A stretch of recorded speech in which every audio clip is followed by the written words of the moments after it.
What is going on, guys? Hunter Medusa here, bringing you guys a brand new video. Today we are going to be talking about 3 tips that you should use in order to win your lane more often in League of Legends. So when I jump into any game in League of Legends, I always like to ask people what's one thing that they wish that they were better at doing in the game specifically, whether that be trading or learning how to gank properly or how to path jungle. And the majority of the responses that I get back usually circulate around some form of winning lane. It seems like there are a lot of people out there that are just curious on maybe some tips that they can use to become better in laning phase specifically, and maybe learn how to trade and all that sort of thing. So I want to give 3 tips specifically that I've used in the past to climb out of the lower elos and into the higher elos, so that I can share them with you guys. I'm not going to go too in depth into each one, but if you guys would like me to go in depth, I mean, I could make an entire video on just one of these bullet points. So if that's something you guys would be interested to see and you guys want to see me dive deeper into a specific tip, I'm more than happy to do that. So just let me know in the comments below and I'll make it happen. So with that being said, let's jump into number 1, and that's going to be learn how to trade.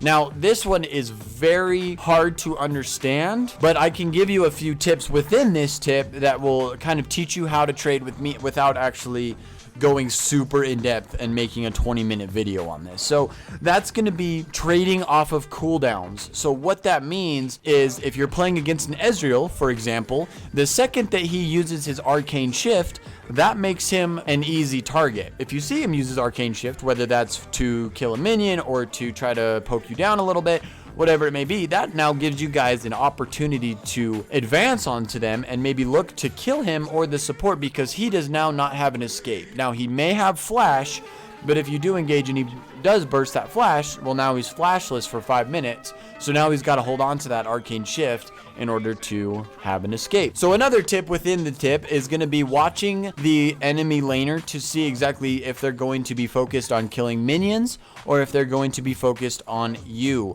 Now, this can be easily understood if you just kind of watch the enemy champion and see if maybe they're moving around this lane to reach a minion that has super low health that they're going to last hit. If you read that properly, you can get some damage down onto them as they're attacking that minion, because their attention is going to be focused on that minion specifically, not on you. Not only does that give you a little bit of damage to do to them, but they can't retaliate the damage unless they burn a spell and burn some mana, because they use their auto attack on the minion and their attack speed isn't high enough to immediately retaliate the damage. So those are just going to be 2 things that you can really learn and practice, because they take a lot of time to master, but once you learn those 2 things, it really helps you learn how to trade better in the laning phase. So number 2, this is going to be learn when to recall. So at any point in the game is a good time to recall. If you're gonna die, recall. I mean, that's pretty self-explanatory, right? But in your lane, when is the specific time that you should be recalling, and how do you know when that time comes? Well,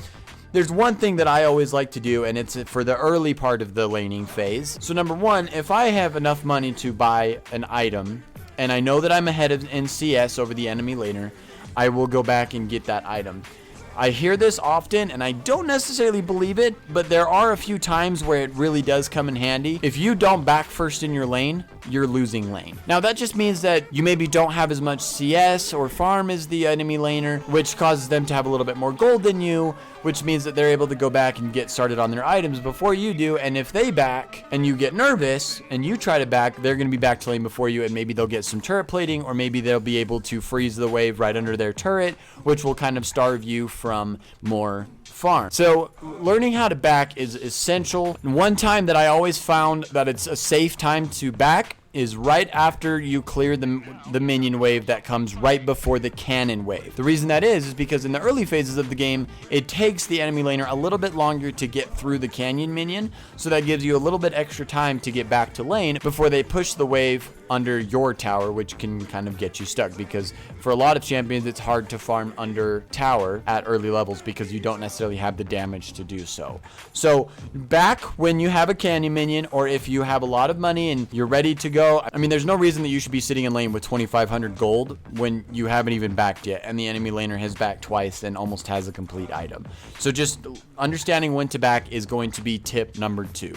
Okay, so tip number 3 on winning your lane is to be using the advantage that you've gained through these last 2 tips to your advantage. Now, what do I mean when I say using the win to get the win? Now, essentially what this means is that if you do follow the trading tips and the backing tips that I've given prior to this, you should be able to get a small, even if it is small, you should be able to get a lead over your opponent. If you're able to basically bully the enemy laner under their turret and starve them from their CS, all that does is increase your lead that you've gained just from learning how to trade properly and learning when to back. Pushing them under turret, not allowing them to farm, and if they do come up to farm, harassing them and trading damage with them, which causes them to back more often. It causes them to not be able to come up and try to get some CS from you, because all you're going to do is either A, kill them, or you're going to B, just harass the crap out of them, which can be very beneficial to your game. Now, it's very important that you do tip number 3. You have to use your lead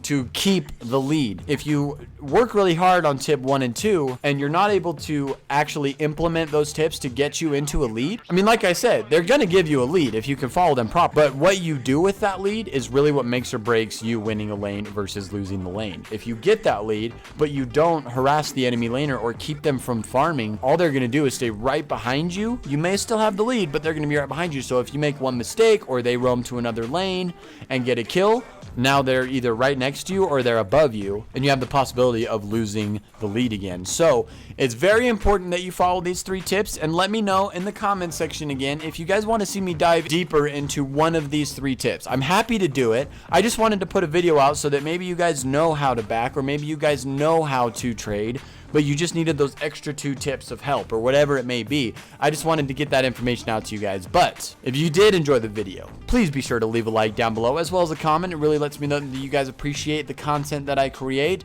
as well as subscribe, and does show me that you guys enjoy my videos. Now, with that being said, thank you so much.